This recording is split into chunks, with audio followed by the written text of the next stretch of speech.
Hey, sports fans, PB&Z Sports Chaos. We're coming back at you. Hey, by the way, the American League and National League MLB MVPs were announced today. I know Ronald Acuna was one. I didn't have the American League, but do you care? I'm on to other things at this point, but Acuna definitely deserved it. That guy was a beast this year. Wish his team did better in the playoffs though. College football. A couple of bombshells happened this week. First of all, we heard about Jim Harbaugh last week, and then just today, even though he was going to fight a suspension tomorrow in a hearing, Michigan gives up and says, we'll take the penalty. What do you make of that? Maybe they're just trying to put it to bed and not have it linger on throughout the final, couple weeks of the season and into the CFP and everything else, because it would have just been this lingering thing. And this kind of ends. It would have been, but let's say he fights and wins, because he's going to play Ohio State next week. So he's not going to be in the field for that game. Don't you think that's a big deal? It wasn't a big deal last week, but we'll see. It was Penn State, not Ohio State. Come on, let's be real. It's not a big deal this week because they're playing Maryland. They should win. To our Baltimore fans, Maryland's going to lose by 35, I predict, this weekend. So we'll see, but we'll find out. But the other big news, though, PB, was Jimbo getting fired down there at Texas A&M. What do you think about that? He's owed $76 million. That's it. He's owed that regardless of what happens. Yeah. So I know, right? Sometimes you got to cut your losses. $76 million, though. I think Texas A&M is not Alabama or USC. They're not printing money, in my opinion. No, I mean, University of Texas. It was either 2 or 3 years ago. I had A&M as kind of my sleeper pick to get into the CFP. So, I mean, that team has had pretty high expectations over the last several years, and they haven't really gotten over the hump. And if they really want that program to get on the map, they got to do something. So, by the way, all the scuttlebutt 2 years ago was they're the guys that went out and stole players from NIL because they got money to give out. Apparently, they have big boosters with big pockets, and they did nothing with it. I got one thing to say about Jimbo Fisher. He got Bobby Bowden pushed out of Florida State so he could take over the role there. And then he stiffed them 2 years later. He's a bad dude. I'm happy it happened for him. So see you later, Jimbo. Bye-bye. That's my opinion. All right. By the way, we're going to make some picks here. But PB, as I was looking through the schedule, this is like lame duck weekend. I mean, you've got Florida State, number 4 in the country, is playing against NDA. NDA is I don't even know what NDA is. Oh, I'm sorry. It's the University of Non-Applicable, apparently. Who knows? I mean, come on. You're about to go in the college playoffs. You play non-applicable? I don't know. Got to do something with the schedule making, right? Let's make some picks. By the way, somebody's on a winning streak here, 4-0 last weekend. I won't brag, but you might know who it is, fans. All right. Let's get into the first one. The Georgia, number 2. Some people say number 1, but on paper they're number 2. They go to number 10, I think it is, Tennessee. Oh, it's a 10-point spread. Georgia's favorites, number 13, Tennessee. What do you think of this game? Yeah, they're laying 10. And I mean, I had Georgia last week, and they easily covered. I think this 10 is a gimme. I'm taking the Bulldogs here. Yeah, this is not like 2 years ago. Remember when they played Alabama at Tennessee and they ran out the goalpost because Tennessee won that game? They don't have the same level of talent, I don't think, at this point in time. Do you agree? I would say so. Yeah, I'm going Georgia as well. PB is a sucker, I guess, because he's going who? You mean G Money? G Money. I'm sorry. G Money's taking Tennessee. All right. This is an interesting one. Number 5, Washington, who has beat everybody they played this year so far. They're undefeated.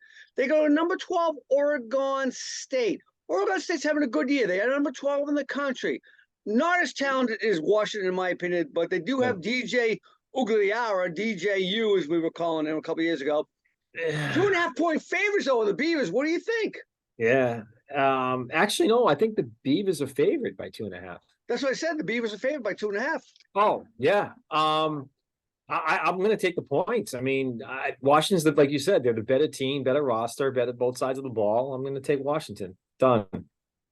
I am as well. By the way, Washington at number 5 in the CFP poll. I don't know. I'm not convinced by Florida State, but that's another day. We'll talk about that. I got Washington State as well.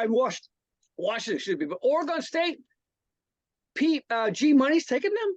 Then G Money's taking them, so he's different on both of us so far. Wow. All right, here's another one I'm a little shocked by. K-State on the road, number 25 in the country, goes to number 18, Kansas. If I'm not mistaken, I believe Kansas beat somebody that I really love when they were undefeated a couple weeks ago, right? Yeah. But I'm going K-State here. I know that they're the road team. 7.5 points, though. You're giving 7.5, and they're laying points as well. But I'm going to take them. Yeah. Under what merit? What do you see that they're going to do to make up a 7.5 point spread? I haven't seen Kansas enough on the field. Other than they beat Oklahoma. I know they beat Oklahoma, but you know what? That was an anomaly. I mean, the Central Florida. Who's K-State beat? Central Florida almost beat Oklahoma. Who's K-State beat though? Who's K-State beat?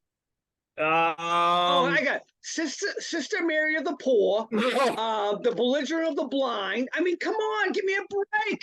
So you're taking Kansas? Of course, yes. If you give me 7.5. All right, I'm taking K-State.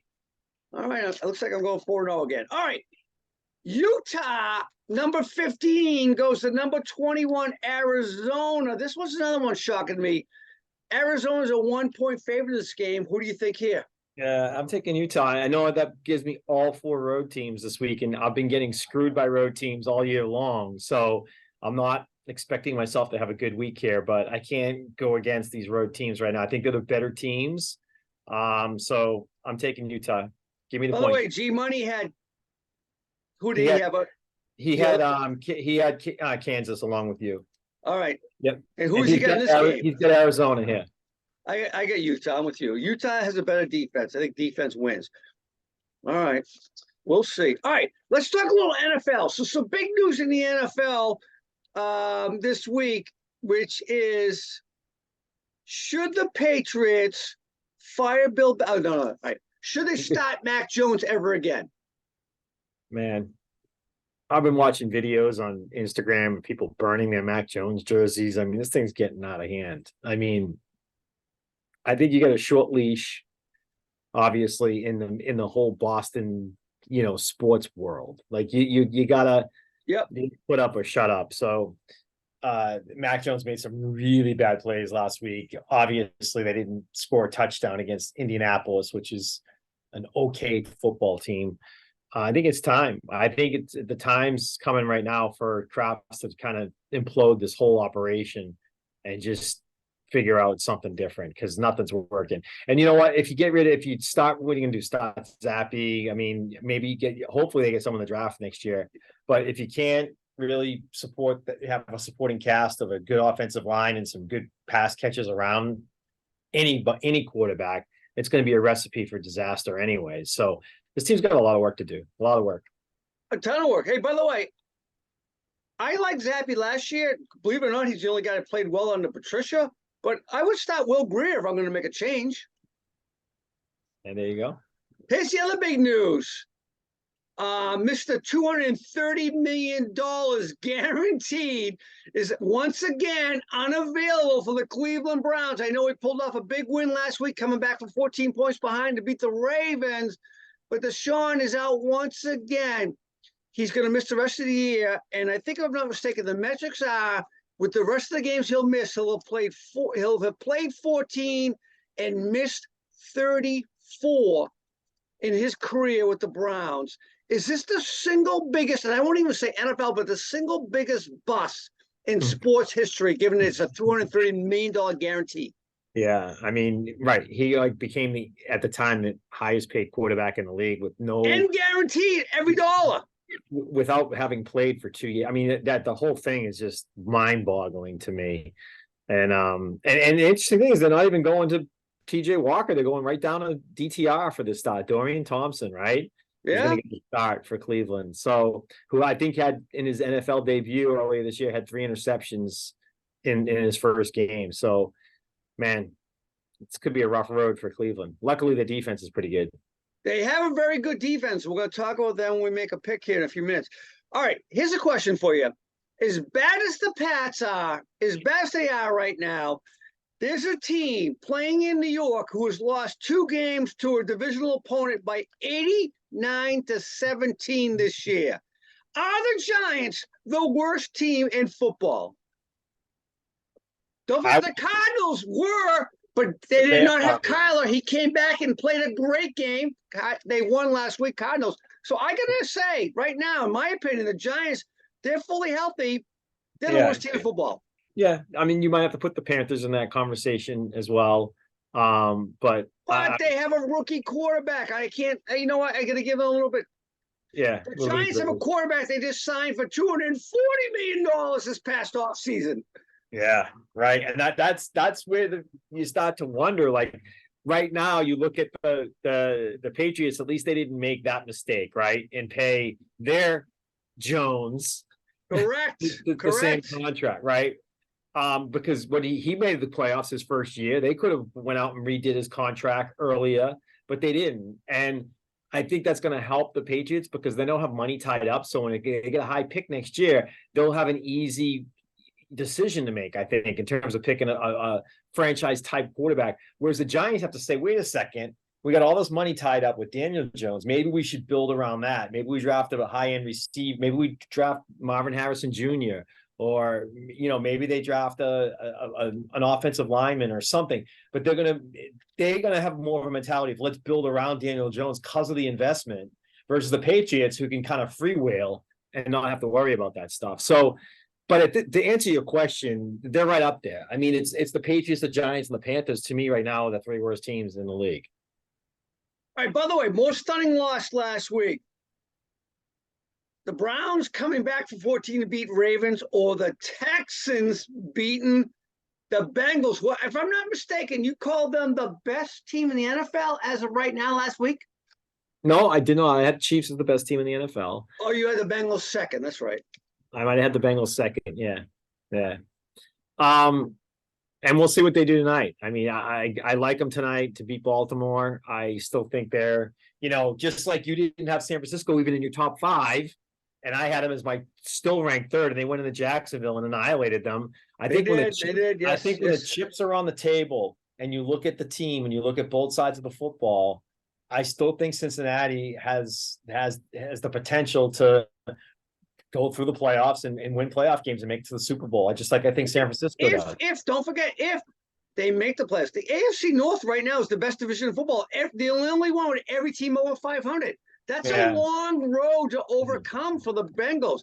And should they lose to the Ravens, who are at home tonight, they're in deep trouble. And by the way, I confess, don't forget, I had them as my Super Bowl team at the beginning of the year. So I still think they're a good team. I do too as well. But last week was the Texans, by the way, CJ Stroud, an Ohio State quarterback. I guess we're wrong more Ohio State quarterbacks after this, right? I mean, he's playing the best football of a rookie quarterback in the last 12 years. Yeah, he's looking good, and his receivers looking good too. So, by the way, speaking of quarterbacks going in the wrong direction, though, Josh Allen.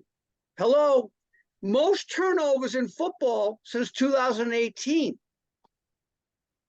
It's very disappointing. I have him in 2 of my fantasy leagues. I know, but he still is not only just the number 1 quarterback, but he's the number 1 fantasy point producer on the year out of anybody in the league. So he's still doing what he does. He still puts up numbers, he throws touchdowns, he still runs the ball, he still runs for touchdowns, he still does it all. He just also happens to turn the ball over a lot, like you said. So but fantasy aside, there's something going on in Buffalo right now that doesn't smell good.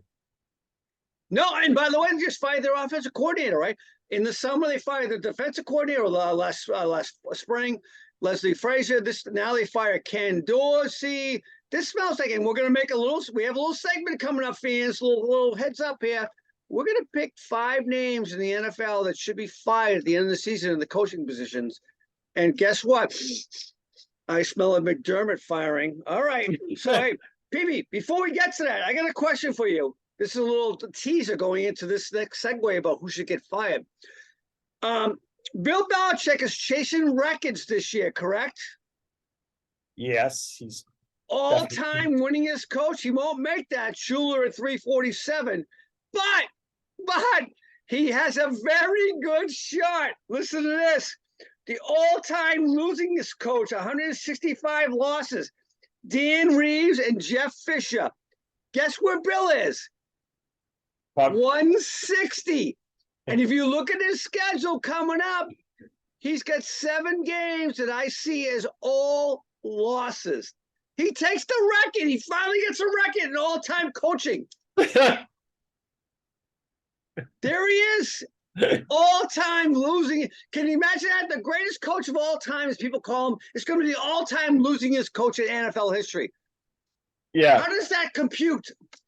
Right. But if you look at winning percentage, it wouldn't really be you know what I mean? It's the most raw, but that just goes on the number of games you It's play. because he's 110 years old. Yeah. He's been coaching forever. All right, let's make some picture. Ready? Oh, no. Hang on.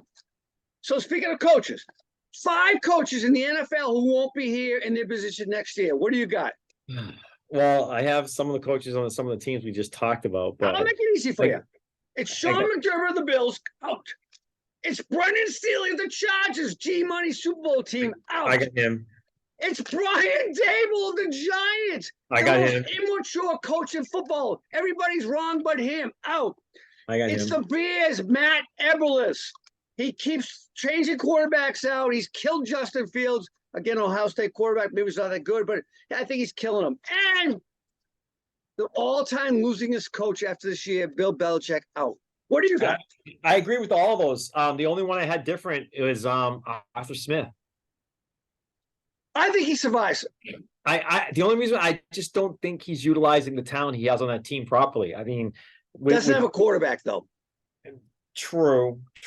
I mean, I got one for you. It all depends how the playoffs go.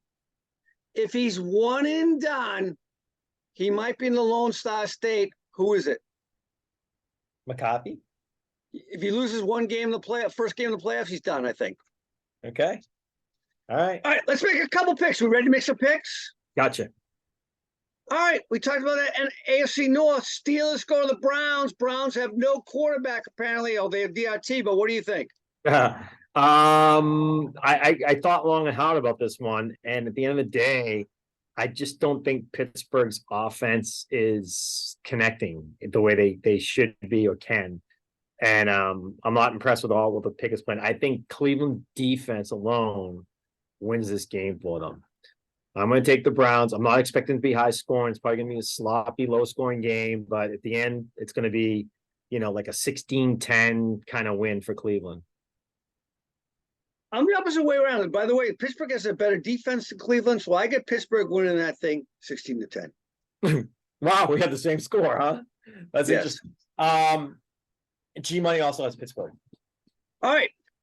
This one's an interesting one. The Chargers, who are not living up to hype, and that's why Staley will be fired, they go to Green Bay. Another guy that could be on the hot seat, other than the fact that his quarterback is not producing, even though the GM thought he would.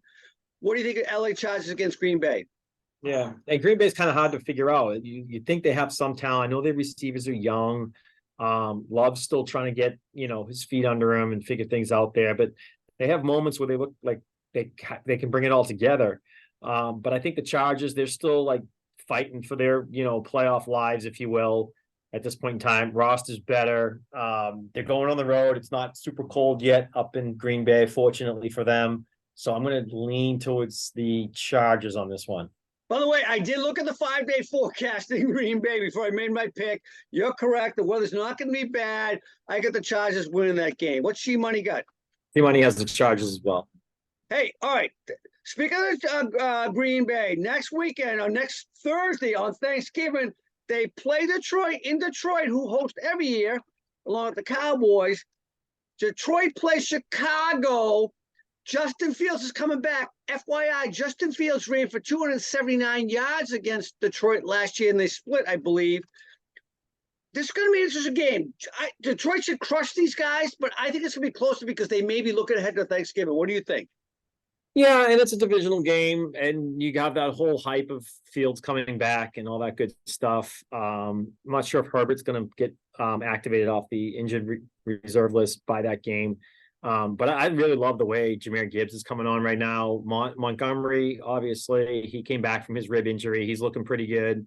I think that two-headed monster can run all over Detroit, and can run all over Chicago. So I'm taking the Lions at home. All right, I'm going Lions by a point. Who's got G Money? Who's G Money got? He's got the Lions as well. Okay. All right. This game is interesting only because of the way the Bills looked so poor last week, and the Jets, if only they had one other quarterback, could be much more favored in this game. But still, we'll pick it. Jets, Bills. Who do you like here? Yeah, I mean, and there's a revenge factor here too from that opening week loss. So I'm taking Buffalo, and revenge from just being 5-5 and everything else that's going on with that team right now. At home, they win. I gotta believe they win this game as well. Or McDermott doesn't even make the end of the season before he's fired. He gets fired next weekend. Hey, all right. G Money has Buffalo as well. All right. This is an interesting game. Two teams who've just changed their trajectory. One of them was already doing okay. They lost their starting quarterback, who's a very good quarterback, Kirk Cousins. This guy, Josh Dobbs, comes out of nowhere, and he looks like God. They go to the Broncos, who everybody said was dead after they gave up 70 points to the Dolphins. But then they won last weekend. They beat the Chiefs before that. This is a tough one to pick, but it is a mile high. What do you think? Vikings at Broncos? Yeah. And at the Kansas City game, I kind of like, oh, it's a divisional game. It was in Denver. That stuff happens, But then to go on and beat Buffalo. At Buffalo, it's kind of surprising. So now I'm wondering, what's Denver got? Do they have this magic potion? But I think that the last slipper falls off this week. I think Minnesota, they've been rallying around Dobbs. You got JJ back. I like Minnesota in this game. Dude, you're right about the glass slipper falling off. It's Dobbs' glass slipper. The Broncos win. Russ cooked. Broncos. All right. Well, G Money has Denver as well, so I'm different than both of you on that one. All right, the Super Bowl rematch, Monday night. Philadelphia goes to KC. At this point in time, KC has an improved defense. They play very well. Offense is suspect. Pat Mahomes is not playing his best football because he doesn't have a great receiving group around him. What do you think? Yeah, and we've said in the past that sometimes helps Mahomes because he doesn't go to his first looks or rely too heavily on one guy like with Hill. So I don't mind that. I think that those receivers, you can say they're not great, and they're certainly not great, but they're also not bad. There's a couple of guys in there that still have impressed me. Rashee Rice, the rookie, being one of them. Sky Moore looks pretty good to me. But then there's guys in there that also like Kadarius Toney, who has, bricks for fingers and sometimes drops passes way too much. But it's going to be a great game. I'm going to take the home team, Kansas City. You'll find me hard to bet against Kansas City at any point this year. So I'm going to ride the Chiefs here. I definitely want to pick KC at home. But when you have the best wide receiver group in the entire NFL as Philadelphia, think about it. Julio Jones is now your fourth wide receiver. All-time NFL wide receiver, Hall of Fame, first ballot. You get A.J. Brown, who I believe is the best receiver in football. Kansas City cannot match up with him. Devontae Smith. And by the way, DeAndre Swift in the backfield, big addition to that team. Eagles. I hate to admit it because I'm a Cowboys fan, but fly Eagles over the Chiefs. All right. G Money does have Kansas City in that game as well with me. So we got a lot different this week. So once again, I'll beat you guys. All right. Nice. Good job, PB. We'll talk to you soon. All right.